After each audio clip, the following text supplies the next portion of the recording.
رب العالمین والصلاة والسلام علی سید المرسلین وعلی آلہ وصحبہ اجمعین اما بعد فاعوذ باللہ من الشیطان الرجیم بسم اللہ الرحمن الرحیم ان اللہ وملائکتہ یصلون علی النبی یا ایھا الذین آمنوا صلوا علیہ وسلموا تسلیما اللہم صل علی سیدنا مولانا محمد وعلی آلہ وبارک وسلم۔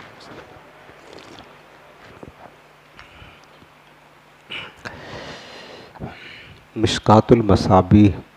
کا ہفتہ واری درس ہے اور اس کا باب ہے باب الاعتصام بالکتاب والسنہ، یعنی کتاب و سنت کو مضبوطی کے ساتھ تھامنے کا بیان۔ اس کی فصل اول ہے۔ یہ حدیث پاک جو آپ سننے جا رہے ہیں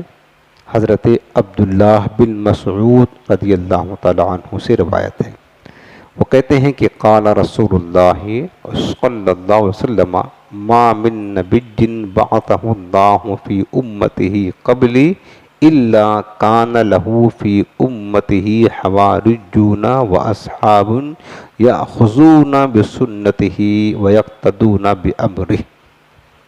رسول اللہ صلی اللہ علیہ وسلم نے فرمایا کہ مجھ سے پہلے ایسا کوئی نبی نہ بھیجا اللہ نے جس کی امت میں سے کچھ لوگ اس کے خاص صاحب اسرار اور صحابہ نہ ہوں۔ مطلب یہ ہے کہ میرے آقا فرماتے ہیں کہ مجھ سے پہلے جتنے بھی انبیاء کرام آئے جو صاحب شریعت نبی تھے، اللہ نے ہر نبی کو کچھ ایسے مخصوص افراد عطا فرمائے جو ان کی بالکل خاص لوگ تھے، مقرب تھے، جو ان کے صاحب اسرار تھے، ان کی صحبت میں رہتے تھے، یعنی ان کے مخصوص لوگ تھے اور ان کے صحابہ تھے۔ ہر نبی جو صاحب شریعت ہوا اللہ نے کچھ ایسے بندوں کو عطا فرمایا جو مخصوص اور صاحب اسرار اور ان کے صحابہ تھے۔ جس طریقے سے اللہ نے ہمارے پیارے آقا علیہ السلام کو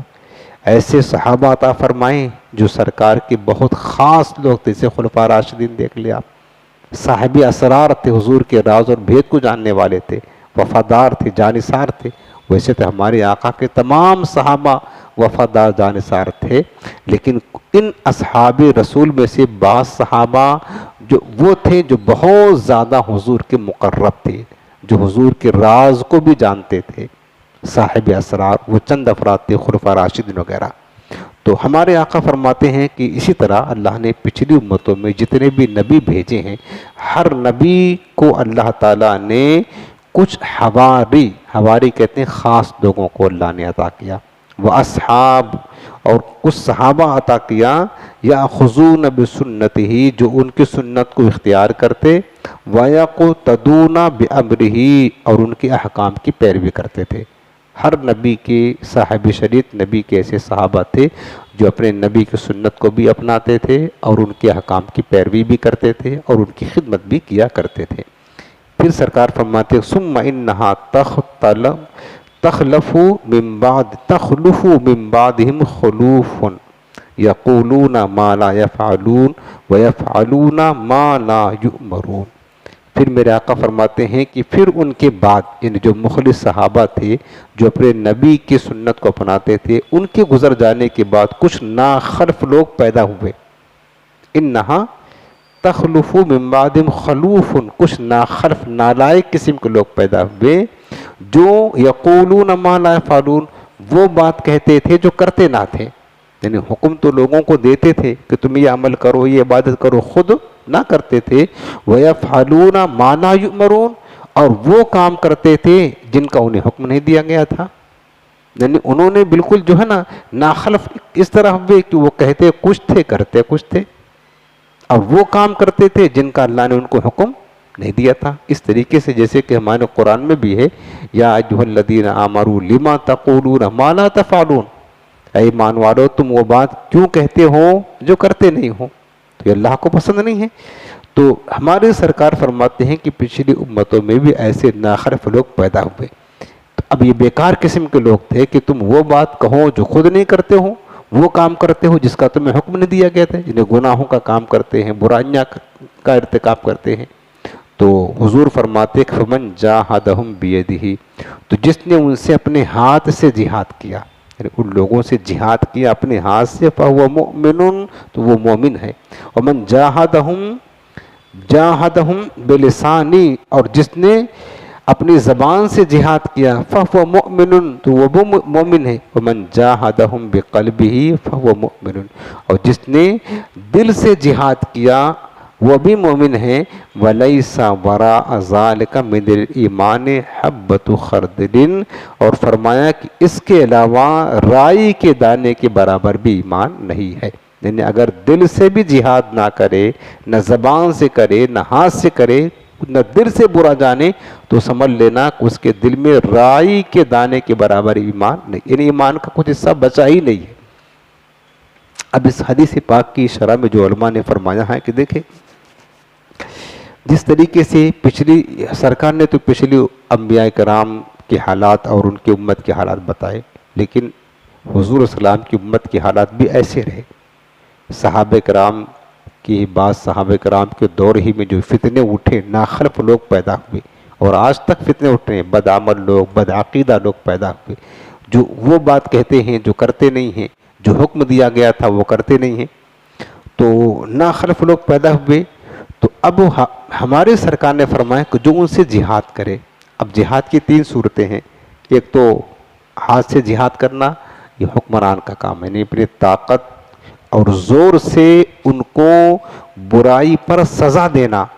یہ سب کا کام نہیں ہے، یہ کس کا کام ہے؟ حکمرانوں کا کام ہے، حکام کا کام ہے، بادشاہ اسلام کا کام ہے۔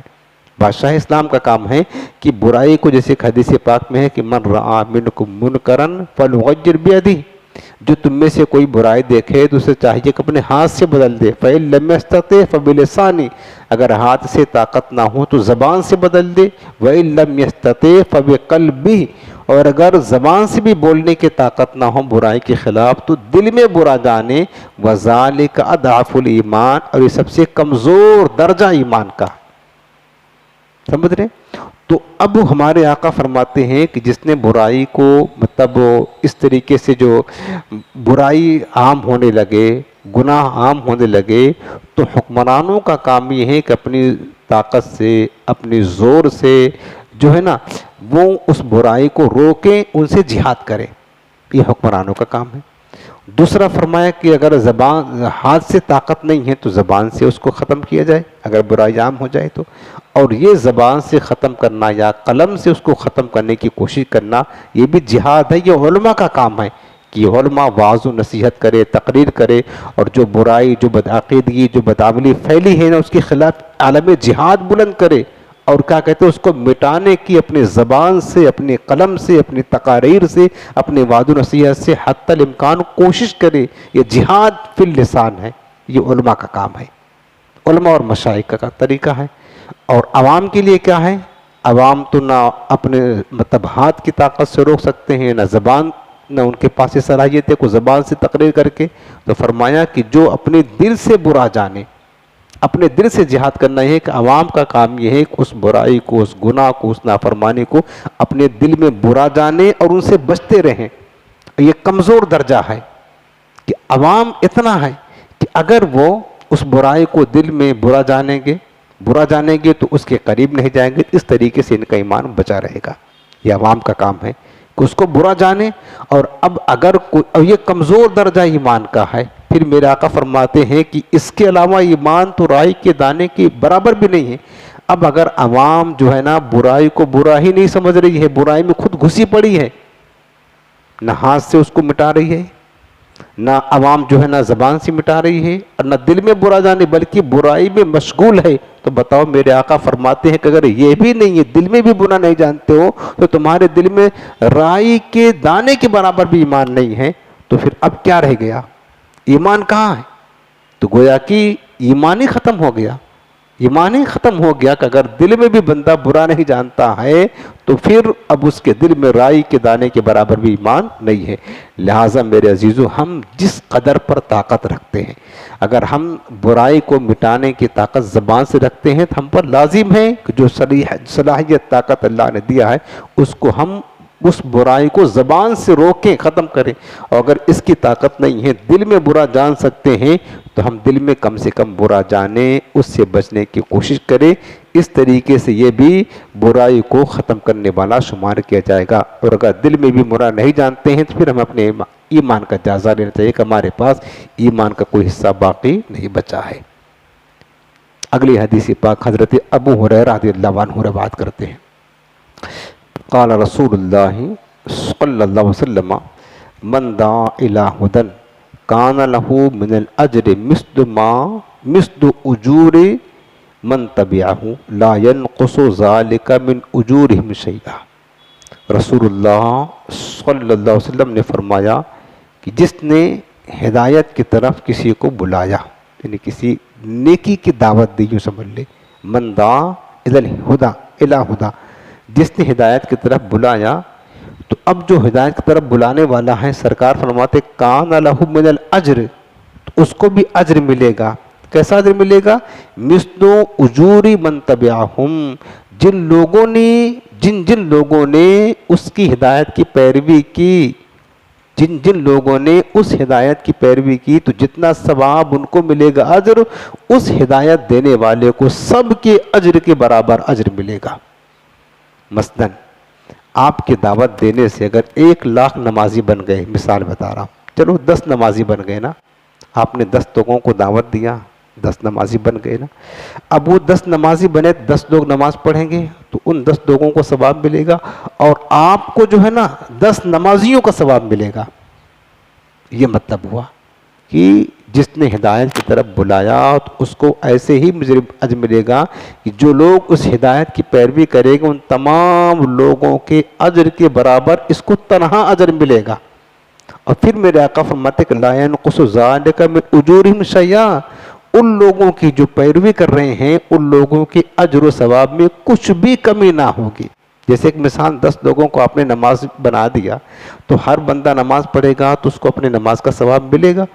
ہر بندے کو اپنی اپنی نماز کا ثواب ملے گا. لیکن 10 لوگوں کو آپ نے نمازی بنایا تو آپ کو 10 لوگوں کو نماز کا ثواب ملے گا، اور ان 10 لوگوں کو جو نماز کا ثواب مل رہا ہے ان کے ثواب میں کمی نہیں ہوگی کہ آدھا نکال کر کے ان کو دے دیا جائے، آدھا آپ کو دے دیا جائے. ایسا نہیں ہوگا. سرکار فرماتے ہیں عمل کرنے والوں کے ثواب میں کچھ کمی نہ ہوگی، اور جتنے لوگ بھی عمل کریں گے سب کے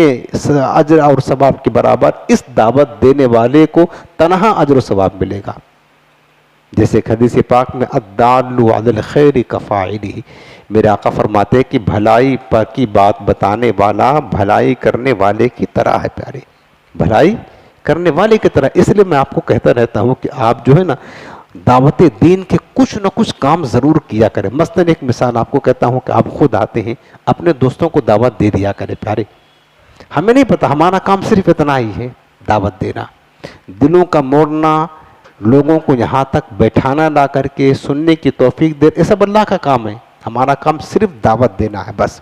پیغمبروں کا بھی یہ کام تھا. آپ نے کسی کو دعوت دے دیا، جمعرات ہے، تفسیر و قرآن میں چلیں گے، کتنی بڑی نیکی کہ آپ نے دعوت دی، اس کا اندازہ نہیں ہے.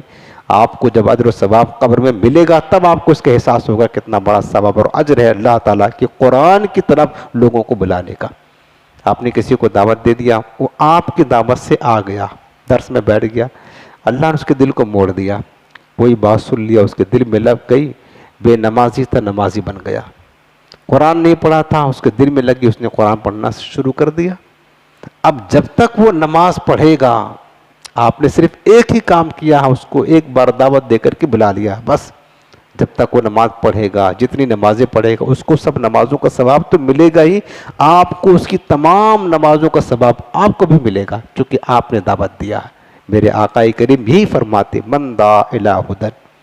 جس نے ہدایت کی دعوت دی تو اس کو بھی اتنا ہی اجر ملے گا جتنا کہ عمل کرنے والوں کو مل رہا ہے، اور ان کی اجور یعنی ثواب میں سے کچھ کمی نہ ہوگی.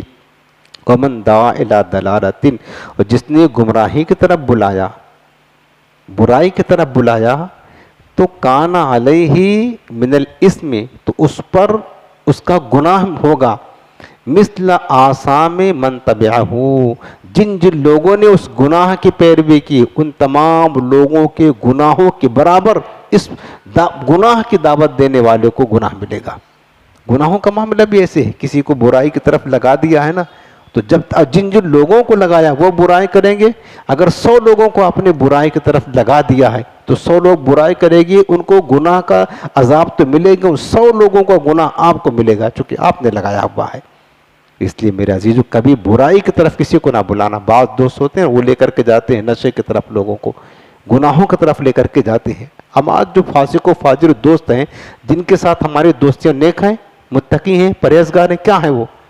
آپ کے دوست مرنے کے بعد جھانکنے میں نہیں جائیں گے آپ کی قبر میں کہ آپ مر گئے ہو تو چلو دیکھو تو ہمارے بھائی دوست کا حال کیا ہے، جن کے ساتھ ہم صبح شام گزارتے ہیں وہ کیا ساتھ دیں گے یار۔ ہمارے بزرگوں نے فرمایا ہے دوستی کرنا ہے نا، دوستی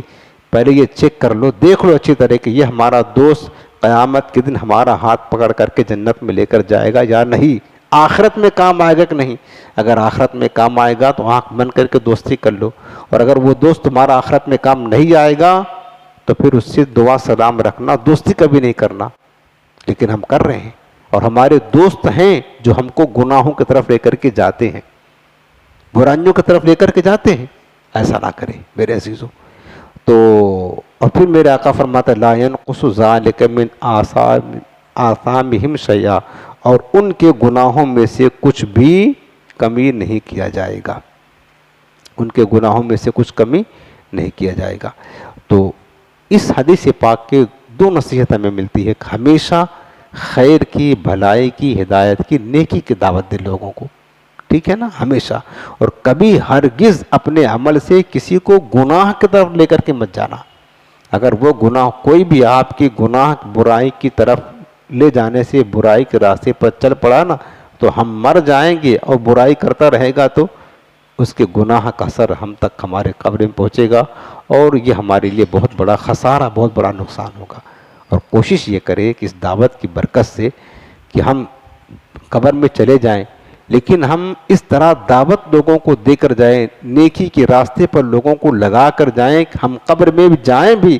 اگرچہ ہمارے عمل کا سلسلہ منقطع ہو جائے لیکن برابر جن کو ہم نے نیکی کے راستے پر لگایا ہے ان کا ثواب، ان کا اجر ہم کو قبر میں ملتا رہے، یہ کام کر کے جائیں۔ یعنی آپ یہ ثواب جاریہ اس کو بولتے ہیں، یہ کام کر کے جائیں۔ وہ کوشش کیا کریں آپ کے ارد گرد جو آپ کے دوست رہتے ہیں،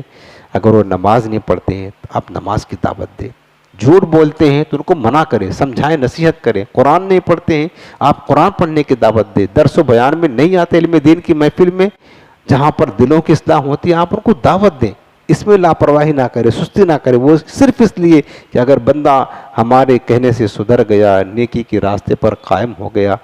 تو انشاءاللہ ہماری قبر روشن ہو جائے گی، آخرت میں بڑا فائدہ اور ثواب ملے گا۔ تو انشاءاللہ امید ہے کہ ہم سب مل کر کے نیکی کی دعوت بھی دیں گے اور برائی سے لوگوں کو بچائیں گے اور نیکی کے راستے پر قائم رہیں گے۔ اللہ تعالی ہم سب کو عمل کی توفیق عطا فرمائے۔